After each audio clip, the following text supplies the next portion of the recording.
Sobat budidaya, tahu apa itu cacing sutra? Cacing sutra atau tubipex sering kita temukan secara alami di saluran air atau sungai. Pada edisi kali ini, kita semua akan mencoba eksplor lebih jauh inovasi budidaya cacing sutra sistem apartemen. Bagaimana itu sistem apartemen? Tetap dieksplor budidaya.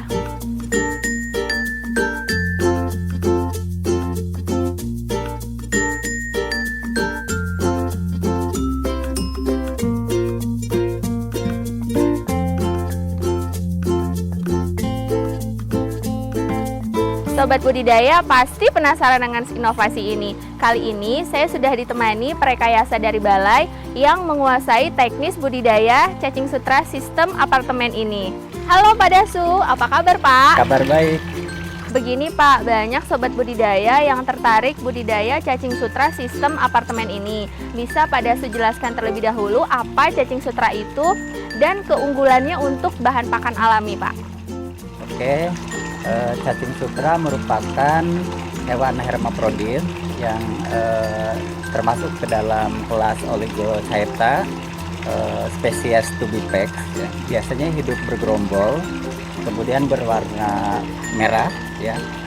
Hidup di daerah yang kaya dengan bahan organik dengan aliran air yang mengalir. Ya. Punya keunggulan untuk pakan ikan atau larva, ya, larva ikan, di mana cacing ini itu gampang dicerna oleh larva ikan yang memiliki struktur pencernaan yang masih sederhana. Oh begitu. Jadi untuk ikan sendiri lebih mudah mencerna untuk bahan pakan alami ini, contohnya yaitu cacing sutra ya Pak ya? Ya, betul. Karena mungkin teksturnya yang masih lembut dan halus, jadi sehingga memudahkan larva tersebut untuk mencerna ya Pak? Ya. Di samping itu juga, karena cacing sutra ini memiliki protein yang tinggi. Oh begitu. Jadi kandungan protein yang terkandung di dalam cacing sutra itu di atas 50%. Oh. Ya. Jadi larva ikan-ikanan seperti larva ikan sidap, larva ikan lele, gurame, dan lain-lain untuk ikan air tawar itu sangat cocok di fase awalnya itu memanfaatkan cacing sutra sebagai pakan alami.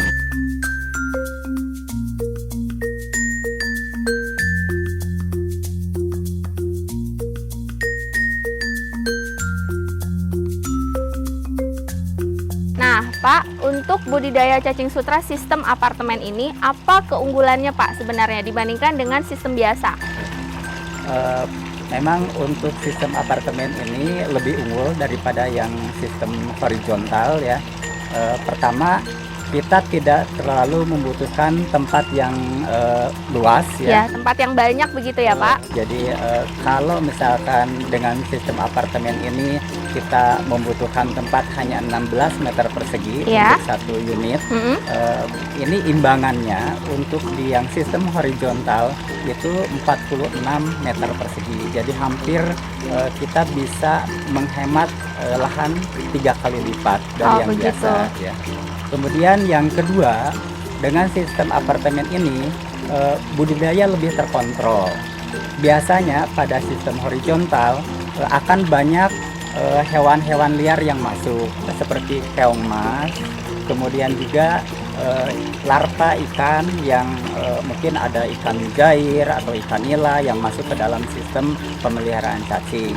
Juga biasanya ini banyak masuk ikan tubipex yang biasa hidup di saluran-saluran air. Apa itu Pak ikan tubipex?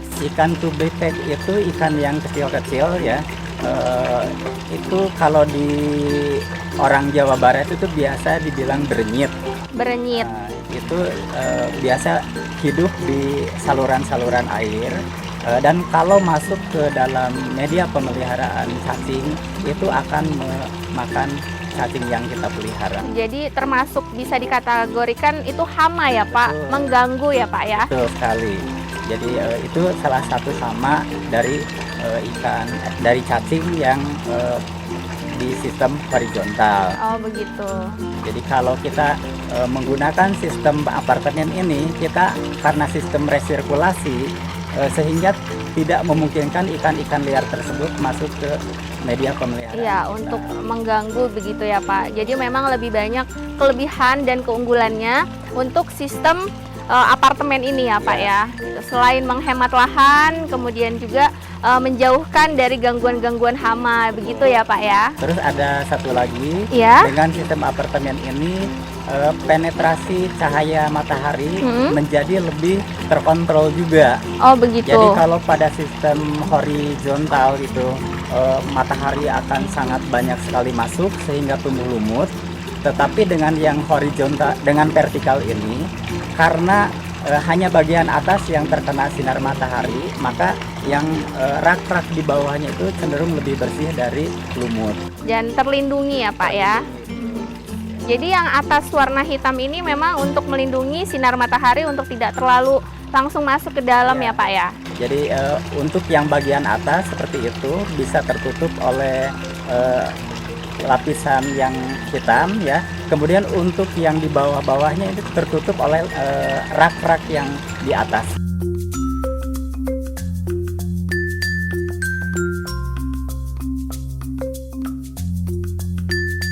Bagaimana Sobat Budidaya? Apakah sudah paham dan mulai tertarik dengan budidaya cacing sutra ini?